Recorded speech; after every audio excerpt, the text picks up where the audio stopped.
Welcome to Talmudic Treasures. Today we're learning Kiddushin, page 25, which discusses the topic of immersing yourself in a mikvah to purify yourself.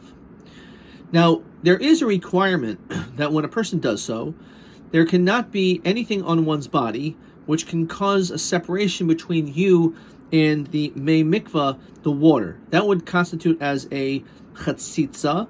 And therefore, because there's something separating your skin from the actual water, then it doesn't count. You have to be completely submerged.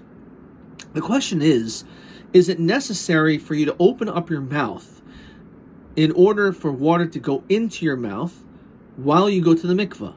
Or if, let's say, you have your tongue, which is sometimes outside of your mouth, hopefully not too much, does the Torah require you to actually stick your tongue out while you go into the mikvah? And the answer is no. It's not necessary to do that. In fact, we don't do that. And also, when it comes to your mouth, we keep our mouths closed. Also something we should probably concentrate on doing more often. Now, it's interesting that it brings down a story that Rabbi noticed a person that went to the mikvah, and when she came back, it was recognized that she had something stuck in her teeth. It says a bone. There was something in her tooth, which apparently she didn't brush her teeth, she didn't floss very well before she went to the mikvah. Now you could say, what difference does it make? Because after all, this person doesn't have to have her mouth open, and it's considered like on the inside of her body. However, Rabbi said you must remove that from your teeth, and you need to go back in the mikvah again. What you did didn't count. The question is why. So on this, we have a very interesting opinion on a seemingly unrelated topic, that when it comes to sacrifices, one of the sacrifices that can be brought is a flour offering called a mincha. And that flour offering is put into a vessel. Now, typically, one of the ways it's done is you need to mix the flour with the other ingredients. And therefore, you have to make sure that you don't put in too much flour, because if you put in too much, you won't be able to mix it very well.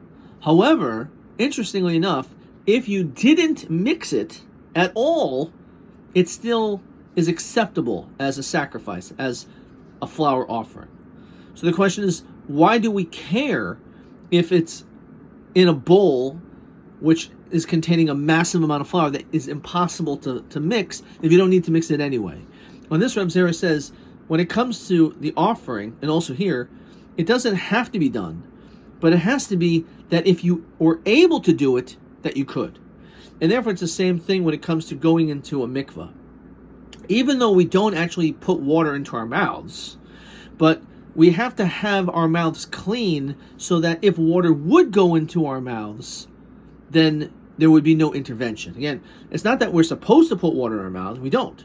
But it has to be that we have to make sure our teeth are clean from any chatzitza, so that if water would go into our mouth, then we'll be able to do it. Which is an interesting concept, which perhaps we can apply also in our own lives. Because there are certain things in life that we know we can do, but we may just choose not to do it. And then there are some things that you just can't do at all. So the fact that you cannot do something at all is a tremendous separation from your ability to do it, because it's impossible.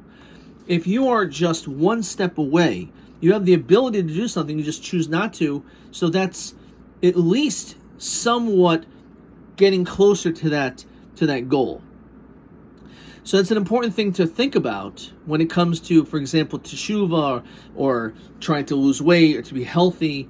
So all these things, you shouldn't be deterred. Rather, kikar v'lecha hadavar ma'od. These are things which are really close to you. It's not that you are incapable of doing it. It's impossible to do it. You can do it. And therefore, all you need to do is take that next step and to do it.